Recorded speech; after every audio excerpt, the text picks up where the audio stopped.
Assalamualaikum warahmatullahi wabarakatuh. Kami dari kelompok 9 akan menjelaskan materi tentang jar wa ta'dil. Kelompok kami beranggotakan 3 orang. Yang pertama yaitu Arina Aina Nakma dengan NIM 21030966101. Yang kedua Natasha Fadila Azhara dengan NIM 21030966126. Dan yang ketiga Sekar Suryaning Tias dengan NIM 21030966085. Materi yang pertama akan disampaikan oleh saya sendiri. Terima kasih. Saya akan menjelaskan tentang Imam Al-Bukhari. Imam Al-Bukhari nama lengkapnya adalah Abu Abdillah Muhammad bin Ismail bin Ibrahim bin Muthirah bin Bazirah Al-Bukhari. Beliau lahir di Bukhara, Uzbekistan pada tanggal 13 Syawal tahun 194 Hijriah atau 21 Juli 810 Masehi. Beliau berasal dari keluarga ulama. Ayahnya Ismail adalah seorang ulama hadis yang pernah berguru kepada Hamad bin Zaid dan Imam Malik bin Anas, salah satu pendiri mazhab fikih yang 4. Imam Al-Bukhari dikaruniai otak yang cerdas, pemikiran yang tajam, dan hafalan yang kuat. Kecerdasan dan ketajaman pemikirannya serta kekuatan hafalannya sudah terlihat sejak usia kanak-kanak. Beliau mewarisi ketakwaan ayahnya. Minatnya terhadap ilmu sudah terbentuk sejak kecil, sebab ayahnya menjadi idola serta guru pertamanya. Beliau ditinggalkan ayahnya menghadap Allah Subhanahu wa Ta'ala sejak usia 5 tahun. Imam Al-Bukhari kecil bertekad mengikuti jejak sang ayah. Ia sangat mencintai Nabi SAW dengan kesungguhan hati pada usia 10 tahun. Ia sudah banyak menghafal hadis. Ia banyak datang ke ulama hadis di kotanya untuk mempelajari sabda Nabi Muhammad SAW tersebut sebanyak mungkin. Dalam usia 16 tahun, ia sudah hafal di luar kepala hadis-hadis yang terdapat pada kitab Ibnu Mubarak Al-Waqi. Imam Al-Bukhari berhasil memadukan kekuatan hafalan, ketajaman analisis, dan kekuatan pena. Beliau juga seorang yang produktif. Di antaranya karya-karyanya yang terkenal adalah Al-Jami' As-Shahih, Al-Adab Al-Mufrad, At-Tahrir As-Saghir, At-Tahrir Al-Asu'at, At-Tahrir Al-Kabir, Al-Musnad Al-Kabir, Birrul Walidain, dan lain-lain. Salah satu kitab Jar wa Ta'dil secara umum yaitu kitab Tahrir Al-Kabir. Kitab ini adalah karya Imam Al-Bukhari pada tahun 194 sampai 256 Hijriah yang memuat 12.305 periwayat hadis. Kitab ini disusun berdasarkan urutan huruf mu'jam dengan memperhatikan huruf pertama dari nama periwayat dan nama bapaknya. Dalam hal ini dapat kita ketahui bahwa Imam Bukhari merupakan perawi yang diakui kesahihannya. Ia telah banyak menghafal hadis, bahkan sekitar 300.000 hadis. Adapun perawi yang diakui kedhaifannya, ia bernama Hamad bin Isa bin Ubaidillah bin Tufail bin Al-Juhani Al-Wasiti. Dia dikatakan seorang yang berasal dari Basrah. Adapun komentar para ulama kritikus pada dirinya, diantaranya Yahya bin Ma'in mengatakan ia seorang yang bagus hadisnya, yang dalam kajian Jar wa Ta'dil ungkapan ini mengidentifikasikan sedikit takhrij agak negatif, bahkan ada yang mengatakan bahwa ia adalah seorang yang dhaif. Abu Daud mengatakan bahwa Hamad bin Isa adalah seorang yang dhaif dan meriwayatkan hadis-hadis mungkar, sehingga kesepakatan para ulama menyatakan bahwa Hamad bin Isa adalah seorang yang dhaif. Sekian dari saya materi pertama. Materi kedua akan disampaikan oleh Sekar Suryaning Tias. Kepada Mbak Sekar, saya persilahkan. Terima kasih kepada moderator. Di sini saya akan mempresentasikan tentang kualitas intelektual seorang rawi. Perawi tentunya mempunyai kualitas pribadi dan kapasitas intelektual agar sanad dapat dikatakan sahih. Berkaitan dengan sanad, kualitas perawi dibedakan menjadi dua, yaitu sikoh dan tidak sikoh. Periwayatan yang sikoh mempunyai akurasi yang tinggi karena lebih dapat dipercaya periwayatnya, sedangkan yang tidak sikoh memerlukan penelitian tentang kedabitannya. Secara harfiah, berarti kokoh, kuat, tepat, hafal, dan sempurna. Adabit atau kedabitan seorang perawi dalam terminologi ulama hadis adalah huwa yaqdatul muhadisi inda tahumulihi warusuhu mahafiduhu fidakiratihi wasyanatu kitabihi min kuli tagyiri ilahinal adai. Artinya yaitu ingatan atau kesadaran seorang perawi hadis semenjak dia menerima hadis melekat atau setianya apa yang dihafalkan di dalam ingatannya dan pemeliharaan tulisan kitabnya dari segala macam perubahan sampai pada masa dia menyampaikan atau meriwayatkan hadis tersebut.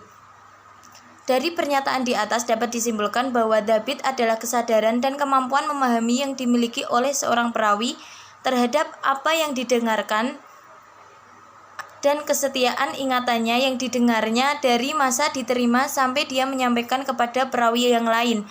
Periwayat yang dabit adalah periwayat yang kapasitas intelektualnya memenuhi syarat kesahihan sanad hadis berkaitan tentang hafalan para perawi terhadap hadis-hadisnya.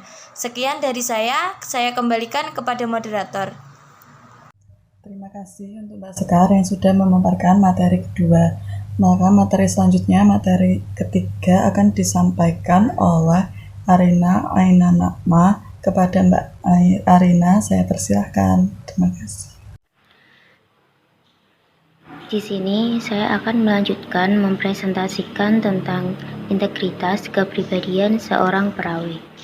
Seorang perawi yang adil haruslah memiliki beberapa syarat, yaitu memiliki karakteristik moral yang baik, muslim, telah balik, berakal sehat, terbebas dari kefasikan, dan hal-hal yang menyebabkan harga dirinya jatuh dari ia meriwayatkan hadis tersebut secara sadar.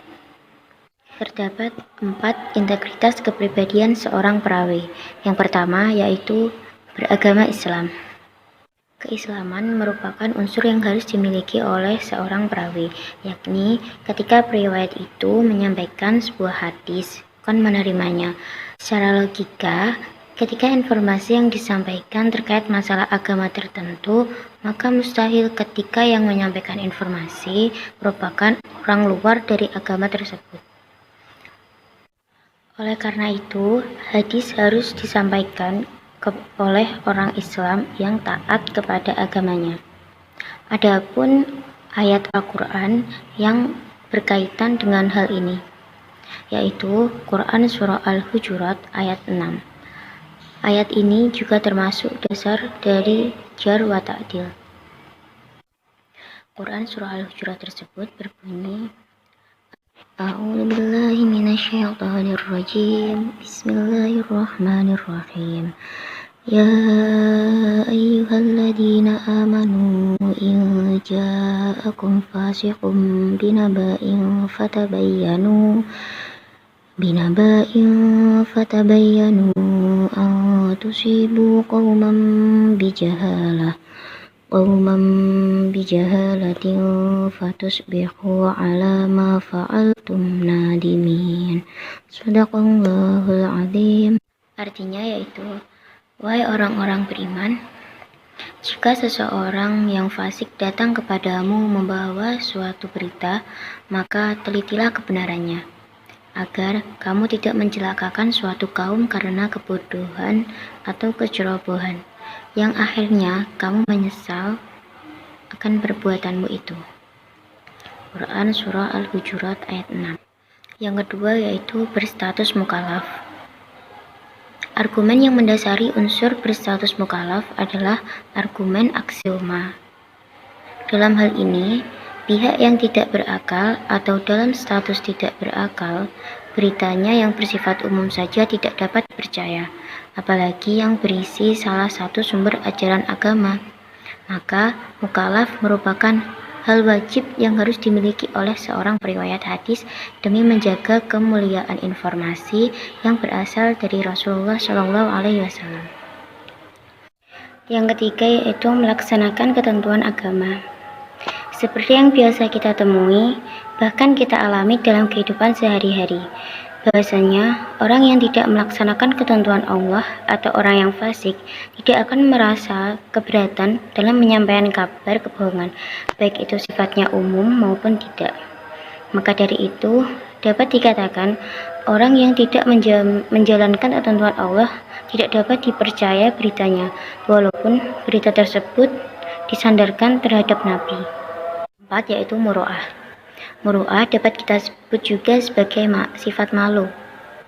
Muru'ah adalah syarat terciptanya sebuah kualitas pribadi seseorang. Secerdas apapun seseorang, jika tidak mempunyai sifat muru'ah atau malu, maka akan berefek pada informasi yang disampaikannya. Orang yang tidak mempunyai sifat muru'ah tidak akan merasa malu dalam menyampaikan berita atau hadis bohong demi tercapainya sebuah keinginan dan misi yang tersimpan. Diriwayatkan oleh Imam Bukhari, Rasulullah Shallallahu Alaihi Wasallam bersabda, akan ada pada umatku yang terakhir nanti orang-orang yang menceritakan hadis kepada kalian apa yang belum pernah kalian dengar dan bapak-bapak kalian dengar sebelumnya. Oleh karena itu, di zaman seperti ini kita harus pintar dalam memilih hadis, harus menelusuri perawi-perawinya dan menilai kesahihan hadis tersebut.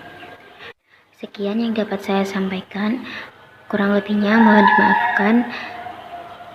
Selanjutnya saya kembalikan kepada moderator. Terima kasih kepada Mbak Arina yang sudah memaparkan materi ketiga. Selanjutnya saya akan membacakan kesimpulan dari beberapa materi tersebut. Kesimpulannya adalah Imam Al-Bukhari memiliki nama lengkap yaitu Abu Abdillah Muhammad bin Ismail bin Ibrahim bin Mughirah bin Basrah Al-Bukhari. Beliau lahir di Basrah, Uzbekistan pada tanggal 13 Syawal tahun 194 Hijriah atau 21 Juli 810 Masehi.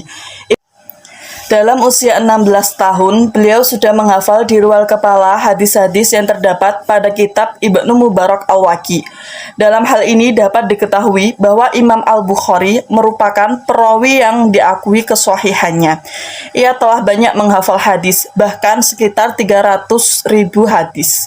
Kapasitas intelektual yang dimaksudkan agar sanad dapat dikatakan sahih berkaitan dengan sanad kualitas perawi. Dibedakan menjadi dua, yaitu siqoh dan tidak siqoh. Integritas kepribadian. Karakter dalam diri perawi dapat mendorong agar selalu melakukan hal-hal positif dan mempunyai komitmen yang tinggi. Pemenuhan dalam kualitas perawi yaitu beragama Islam, berstatus mukallaf, melaksanakan ketentuan agama, dan memelihara muru'ah.